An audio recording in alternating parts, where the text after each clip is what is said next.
Hi every one. ഈ ഒരു video എന്ന് പറയുന്നത് കണ്ടന്റ് മാർക്കറ്റിംഗ് എന്താണെന്നുള്ളതും എങ്ങനെയാണ് നമുക്ക് കണ്ടന്റ് മാർക്കറ്റിംഗ് ചെയ്യാന്നുള്ളതിനെ കുറിച്ചിട്ടാണ്.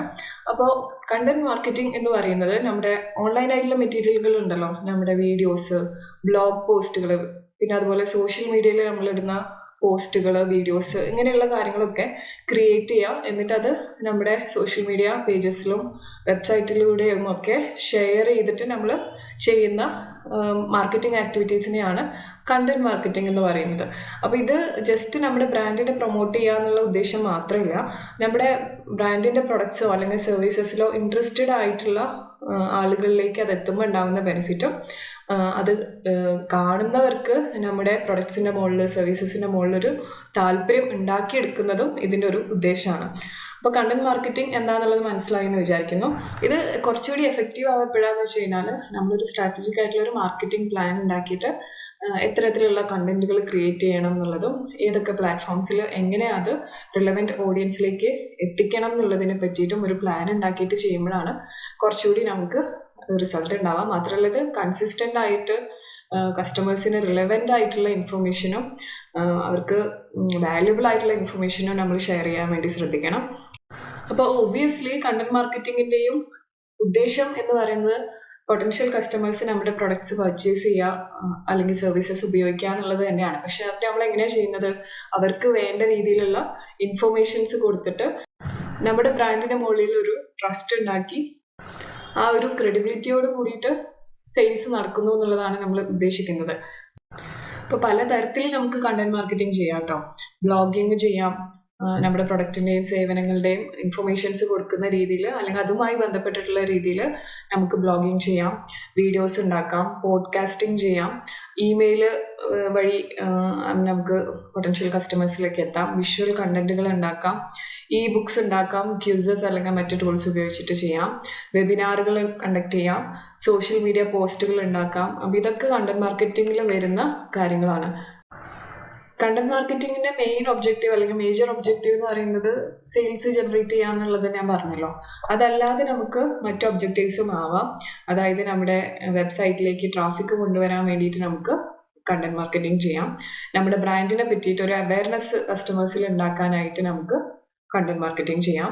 ഇനി അതല്ലാതെ നമ്മുടെ ബ്രാൻഡുമായിട്ടൊരു റിലേഷൻഷിപ്പ് കസ്റ്റമേഴ്സിന് ഉണ്ടാക്കാനായിട്ട് നമുക്ക് കണ്ടന്റ് മാർക്കറ്റിങ്ങിൻ്റെ സാധ്യതകൾ ഉപയോഗിക്കാം. നമുക്ക് നേരത്തെ പറഞ്ഞ പോലെ സെയിൽസ് ഉണ്ടാക്കാനായിട്ട് ഉപയോഗിക്കാം. ഇനി അതല്ലാതെ നമ്മുടെ സോഷ്യൽ മീഡിയ പേജസിലൊക്കെ ഷെയർ ചെയ്യാനും നമ്മുടെ ബ്രാൻഡിനെ മറ്റ് ഇൻഫ്ലുവൻസേഴ്സ് പോലെയുള്ള ആളുകൾ അല്ലെങ്കിൽ ജസ്റ്റ് കസ്റ്റമേഴ്സ് തന്നെ ആയിക്കോട്ടെ, അവർ ജസ്റ്റ് ഒരു വേർഡ് ഓഫ് മൗത്തിലൂടെ നമ്മുടെ ബ്രാൻഡിനെ ഒന്ന് ടാഗ് ചെയ്യുന്ന രീതിയിൽ നമുക്ക് കൂടുതൽ ഷെയർസ് കിട്ടുന്ന രീതിയിൽ നമുക്ക് ഒരു ഒബ്ജക്റ്റീവ് സെറ്റ് ചെയ്തിട്ട് അതിന് വേണ്ടിയിട്ടും കണ്ടന്റ് മാർക്കറ്റിംഗ് ഉപയോഗിക്കാം. ഇനി നമുക്ക് എങ്ങനെയാണ് കണ്ടന്റ് മാർക്കറ്റിംഗ് ചെയ്യുക എന്നുള്ളത് നോക്കാം. ഏത് മാർക്കറ്റിംഗ് ആക്ടിവിറ്റിയുടെയും ഫസ്റ്റ് എന്ന് പറയുന്നത് നമ്മുടെ ഓഡിയൻസിനെ മനസ്സിലാക്കുക എന്നുള്ളതാണ്. ആർക്ക് വേണ്ടിയിട്ടാണ് നമ്മൾ മാർക്കറ്റിംഗ് ആക്ടിവിറ്റീസ് ചെയ്യുന്നത് എന്ന് മനസ്സിലാക്കി കഴിഞ്ഞാൽ അതിനനുസരിച്ചിട്ടുള്ള പ്ലാൻ നമുക്ക് സെറ്റാക്കാൻ എളുപ്പമായിരിക്കും. നമ്മളുടെ ടാർഗറ്റഡ് ഓഡിയൻസിൻ്റെ ഡെമോഗ്രാഫിക്സ്, അവരുടെ ഏജ്, ജെൻഡർ, ഇൻകം, ഇങ്ങനെയുള്ള ഡീറ്റെയിൽസ്, അതുപോലെ അവരുടെ താല്പര്യങ്ങൾ എന്തൊക്കെയായിരിക്കും, അവരുടെ പ്രിഫറൻസുകൾ എന്തൊക്കെയാണ്, അവരുടെ പെയിൻ പോയിന്റ്സ്, അതായത് എത്തരത്തിലുള്ള പ്രോബ്ലംസ് ഉള്ളവർക്കാണ് ഈ ഒരു പ്രൊഡക്റ്റ് അല്ലെങ്കിൽ സർവീസ് എഫക്റ്റീവ് ആവുക, ഇങ്ങനെയുള്ള കാര്യങ്ങൾ ആദ്യം നിങ്ങൾ നോട്ട് ചെയ്ത് വെക്കണം. അതിനുശേഷം ഇവരെ ടാർഗറ്റ് ചെയ്യുന്ന രീതിയിലായിരിക്കണം നമ്മൾ കണ്ടന്റ് ഉണ്ടാക്കുന്നത്. എപ്പോഴും ഓഡിയൻസിനെ റെസണേറ്റ് ചെയ്യുന്ന, അവരുമായിട്ട് സിങ്ക് ആയിട്ട് പോകുന്ന രീതിയിലുള്ള കണ്ടന്റുകൾ ഉണ്ടാക്കണം. അവരുടെ ആവശ്യങ്ങളെ ഫുൾഫിൽ ചെയ്യുന്ന, അഡ്രസ്സ് ചെയ്യുന്ന രീതിയിലുള്ള കോണ്ടന്റുകൾ കൊടുക്കണം. അപ്പോൾ ഇതാണ് ഇതിലെ ഫസ്റ്റ് സ്റ്റെപ്പ് വരുന്നത്. രണ്ടാമത്തത് നമ്മൾ ക്ലിയർ ആയിട്ടുള്ള ഒബ്ജക്റ്റീവ്സ് സെറ്റ് ചെയ്യുക എന്നുള്ളതാണ്. നേരത്തെ ഞാൻ ഇതേ വീഡിയോ തന്നെ പറഞ്ഞ പോലെ തന്നെ ഒബ്ജക്റ്റീവ്സ് നമുക്ക് പലതും ആവാം. അപ്പോൾ നമുക്ക് സ്പെസിഫിക് ആയിട്ടുള്ള ഒരു ഗോൾ, കണ്ടന്റ് മാർക്കറ്റിംഗ് നമ്മൾ ഇന്ന കാര്യത്തിലാണ് ഇപ്പോൾ ഉദ്ദേശിക്കുന്നത് എന്ന രീതിയിൽ ബ്രാൻഡ് അവയർനെസ് കൂട്ടാനാണോ, അല്ലെങ്കിൽ വെബ്സൈറ്റ് ട്രാഫിക് കൂട്ടാനാണോ, അല്ലെങ്കിൽ ലീഡ്സ് ജനറേറ്റ് ചെയ്യാനാണോ, സെയിൽസ് ബൂസ്റ്റ് ചെയ്യാനാണോ എന്നുള്ള കാര്യങ്ങൾ നിങ്ങൾ തീരുമാനിക്കുക. മൂന്നാമത്തെ സ്റ്റെപ്പ് എന്ന് പറയുന്നത് ഹൈ ക്വാളിറ്റി കോണ്ടന്റ് ക്രിയേറ്റ് ചെയ്യുക എന്നുള്ളത് തന്നെയാണ്. അപ്പോൾ ഇത് നമ്മുടെ ടാർഗറ്റഡ് ഓഡിയൻസിൻ്റെ ഇൻട്രസ്റ്റുകൾക്കും ആവശ്യങ്ങൾക്കും ഒപ്പം പോകുന്ന രീതിയിലുള്ള കോണ്ടന്റ് നിങ്ങൾ ക്രിയേറ്റ് ചെയ്യുക. ഇത് ബ്ലോഗ് പോസ്റ്റ് ആവാം, ആർട്ടിക്കിൾസ് ആവാം, വീഡിയോസ് ആവാം, പോഡ്കാസ്റ്റ് ആവാം, കേസ് സ്റ്റഡികളാവാം, ബുക്ക് ആവാം. അങ്ങനെ ഏത് കോണ്ടന്റ് വേണം എന്നുള്ളത് നിങ്ങൾക്ക് തീരുമാനിക്കാം. നിങ്ങളുടെ ടാർഗറ്റഡ് ഓഡിയൻസിന് ഇടയ്ക്ക് ഏത് ടൈപ്പ് ഓഫ് കോണ്ടന്റ് ആണ് ബെറ്റർ ആയിട്ട് വർക്ക് ചെയ്യുക എന്നുള്ളത് നോക്കിയിട്ട് അതിനനുസരിച്ചിട്ടുള്ള പ്ലാനിൽ നിങ്ങൾ ചെയ്താൽ മതിയാവും. 4ാമത്തെ കാര്യമാണ് SEO ഒപ്റ്റിമൈസേഷൻ ചെയ്യുക എന്നുള്ളത്. എപ്പോഴും കോണ്ടന്റ് ക്രിയേഷൻ്റെ ഭാഗമായിട്ട് തന്നെ നമുക്കൊരു ഓർഗാനിക് റീച്ചും ഒരു വിസിബിലിറ്റിയും കിട്ടുന്ന രീതിയിൽ നമ്മൾ സെർച്ച് എൻജിൻസിന് വേണ്ടിയിട്ട് അത് ഒപ്റ്റിമൈസ് ചെയ്യണം. അപ്പം നമുക്ക് കീവേഡ് റിസർച്ച് ചെയ്യാം, എന്നിട്ട് റിലവൻ്റ് ആയിട്ടുള്ള കീവേഡ്സ് ഫൈൻഡ് ചെയ്തിട്ട് അത് നമുക്ക് കണ്ടന്റിൽ നാച്ചുറലി വരുന്ന രീതിയിൽ ഇൻകോപ്പറേറ്റ് ചെയ്യണം. അടുത്തതാണ് ലോക്കലൈസ് കണ്ടന്റ് എന്നുള്ളത്. അതായത് നമ്മുടെ ടാർഗറ്റഡ് ഓഡിയൻസിൻ്റെ ലൊക്കേഷൻ എവിടെയാണോ നമ്മൾ തീരുമാനിച്ചിരിക്കണമെന്ന് വെച്ചാൽ അവരുടെ ആ ഒരു ഓഡിയൻസിന് സ്യൂട്ടബിൾ ആവുന്ന രീതിയിൽ ലോക്കൽ ലാംഗ്വേജിൽ അവരുടെ ആ ഒരു കൾച്ചറൽ റെഫറൻസസിൽ ഉള്ള രീതിയിൽ കോണ്ടന്റ് ക്രിയേറ്റ് ചെയ്യണമെങ്കിൽ കുറച്ചുകൂടി അവർക്ക് റിലേറ്റ് ചെയ്യാൻ പറ്റും. അപ്പം അങ്ങനെ ആകുമ്പോൾ അവർക്ക് ഓട്ടോമാറ്റിക്കലി നമ്മുടെ കോണ്ടന്റിൽ ഒരു ഇൻട്രസ്റ്റ് ഉണ്ടാവാനായിട്ട് ഹെൽപ്പ് ചെയ്യും അത്. അപ്പോൾ ഏതെങ്കിലും ഒരു സ്പെസിഫിക് ട്രെൻഡോ അല്ലെങ്കിൽ ഒരു ടോപ്പിക്കോ ഒക്കെ ഏതെങ്കിലും ഒരു പെർട്ടിക്കുലർ ലൊക്കേഷൻ്റെ ഭാഗത്തായിട്ട് ഉണ്ടെന്നുണ്ടെങ്കിൽ അതിനെ റിലേറ്റഡ് ആയിട്ട് നിങ്ങൾക്ക് നല്ലൊരു കോണ്ടന്റ് ക്രിയേറ്റ് ചെയ്യാൻ പറ്റുന്നുണ്ടെങ്കിൽ അത് ഹെൽപ്ഫുൾ ആവാനായിട്ടുള്ള ചാൻസസ്. അടുത്തതാണ് പ്രൊമോട്ട് അക്രോസ് ചാനൽസ് എന്നുള്ളത്. അതായത് നിങ്ങൾ കോണ്ടന്റ് ക്രിയേറ്റ് ചെയ്യുമ്പോൾ അത് നിങ്ങളുടെ മറ്റ് ചാനൽസിലൂടെയും കൂടെ അത് നിങ്ങൾ ഡിസ്ട്രിബ്യൂട്ട് ചെയ്യുക, പ്രൊമോട്ട് ചെയ്യാം.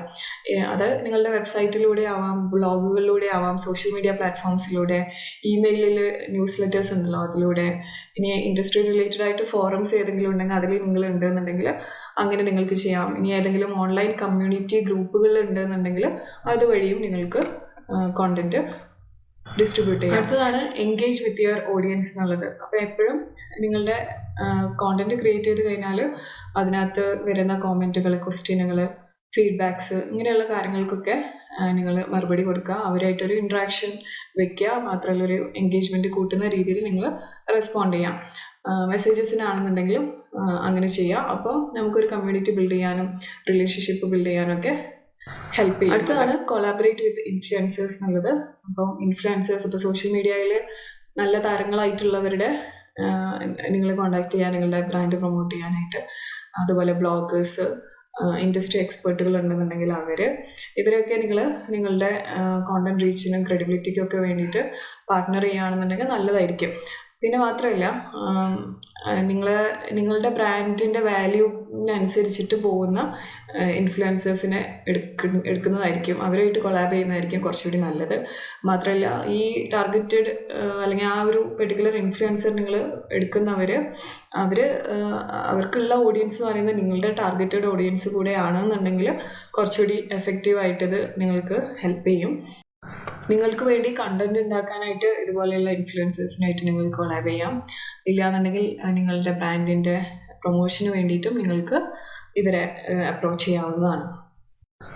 ഇനി അടുത്തതാണ് മെഷർ ആൻഡ് അനലൈസ് പെർഫോമൻസ് എന്നുള്ളത്. ഏതൊരു മാർക്കറ്റിംഗ് ആക്ടിവിറ്റിൻ്റെയും ടുവേർഡ്സ് ദി എൻഡ് നമ്മൾ അതിൻ്റെ പെർഫോമൻസ് എന്താണെന്നുള്ളത് ട്രാക്ക് ചെയ്യേണ്ടത് അത്യാവശ്യമാണ്.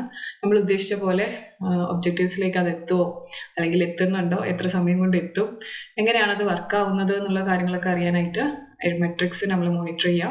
വെബ്സൈറ്റിൻ്റെ ട്രാഫിക്, സോഷ്യൽ മീഡിയ പേജസിലെ എൻഗേജ്മെൻറ്റ്, സോഷ്യൽ മീഡിയയിൽ നമുക്ക് കിട്ടുന്ന ഷെയറുകൾ, ലീഡ് ജനറേഷൻ എത്ര ഉണ്ടാകുന്നു എന്നുള്ളത്, കൺവേർഷൻ റേറ്റ്സ്, ഇതൊക്കെ നമ്മളൊന്ന് നോക്കുകയാണെന്നുണ്ടെങ്കിൽ നമുക്ക് അതിനനുസരിച്ചിട്ട് നമ്മുടെ മാർക്കറ്റിംഗ് സ്ട്രാറ്റജീസ് ഒക്കെ ഒപ്റ്റിമൈസ് ചെയ്യാൻ വേണ്ടി പറ്റും. ഏതൊരു മാർക്കറ്റിംഗ് ആക്ടിവിറ്റിയിലും ഇത് ഭയങ്കര ക്രൂഷ്യൽ ആയിട്ടുള്ളൊരു സ്റ്റെപ്പാണ്. ഫസ്റ്റത്തെ നമ്മുടെ ടാർഗറ്റഡ് ഓഡിയൻസിനെ ഫൈൻഡ് ചെയ്യുന്നതും അതുപോലെ ഫൈനലി ഇതിൻ്റെ സ്ട്രാറ്റജീസ് ഇംപ്ലിമെൻറ്റ് ചെയ്തതിന് ശേഷം മാർക്കറ്റിംഗ് എഫേർട്സ് എത്രത്തോണ്ട് വർക്കായി എന്നറിയാനായിട്ട് അത് മോണിറ്റർ ചെയ്യുക എന്നുള്ളതും നമുക്ക് ഇമ്പോർട്ടൻ്റ് ആണ്.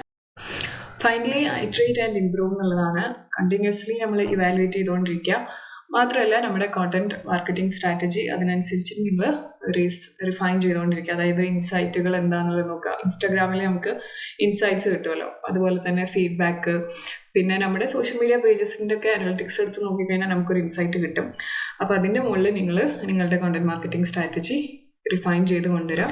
പിന്നെ ഒരു കാര്യം എന്ന് പറഞ്ഞു കഴിഞ്ഞാൽ നമ്മൾ ആദ്യം കണ്ടന്റ് മാർക്കറ്റിങ്ങിൻ്റെ സ്ട്രാറ്റജി ബിൽഡ് ചെയ്ത സമയത്ത് എത്തരത്തിലുള്ള കണ്ടന്റ് എന്നുള്ളതിൽ നമ്മളൊരു പെർട്ടിക്കുലർ ടൈപ്പ് ഓഫ് കണ്ടന്റ് നോക്കി എന്ന് വിചാരിച്ചിരിക്കുക. അതായത് ഇപ്പോൾ വീഡിയോസ് മാത്രം നമ്മൾ ചെയ്യുന്നു, അല്ലെങ്കിൽ വീഡിയോസും പോസ്റ്റുകളുടെ ഒരു കോമ്പിനേഷനാണ് നമ്മൾ ഫൈനലി തീരുമാനിച്ചു എന്ന് വിചാരിക്കാം. അപ്പോൾ നിങ്ങൾ ഇനി അത് തന്നെ കണ്ടിന്യൂ ചെയ്ത് പോകണം എന്ന് നിർബന്ധമില്ലല്ലോ. അപ്പോൾ നമുക്ക് എന്ത് ചെയ്യാം, ഇങ്ങനെ എക്സ്പെരിമെൻ്റ് ചെയ്തുകൊണ്ടിരിക്കുക. അപ്പോൾ ഫസ്റ്റത്തെ മന്ത് അതിൻ്റെ ഇവാലുവേഷൻ കാര്യങ്ങളൊക്കെ കഴിഞ്ഞ് കഴിഞ്ഞാൽ മേ ബി നെക്സ്റ്റ് മന്ത് നിങ്ങൾക്ക് വേറൊരു കണ്ടന്റ് ഫോർമാറ്റ് പരീക്ഷിച്ച് നോക്കാം, മറ്റൊരു ടോപ്പിക്ക് പരീക്ഷിച്ച് നോക്കാം, ഡിസ്ട്രിബ്യൂഷൻ ചാനൽ, അതായത് വേരിയസ് പ്ലാറ്റ്ഫോംസിൽ നമ്മൾ കോണ്ടന്റ് ഇടുന്നത് വേണമെന്നുണ്ടെങ്കിൽ ഒന്ന് മാറ്റി പരീക്ഷിച്ച് നോക്കാം. അപ്പോൾ ഇങ്ങനെ ആകുമ്പോൾ നിങ്ങൾക്ക് നിങ്ങളുടെ ബിസിനസ്സിന് ഏതാണ് ഏറ്റവും നന്നായി വർക്ക് ചെയ്യുന്നത് എന്നുള്ളത് മനസ്സിലാക്കാൻ വേണ്ടി ഇത് ഹെൽപ്പ് ചെയ്യും. അപ്പോൾ ഇതൊക്കെയാണ് കണ്ടന്റ് മാർക്കറ്റിങ്ങിനെ പറ്റി പറയാനായിട്ടുണ്ടായിരുന്നത്. ഇന്നത്തെ വീഡിയോ നിങ്ങൾക്ക് ഹെൽപ്ഫുൾ ആയി എന്ന് വിചാരിക്കുന്നു. നിങ്ങളുടെ കമൻസ് ഒന്ന് അറിയിക്കുക. എന്തായാലും താങ്ക് യു ഫോർ വാച്ചിങ്.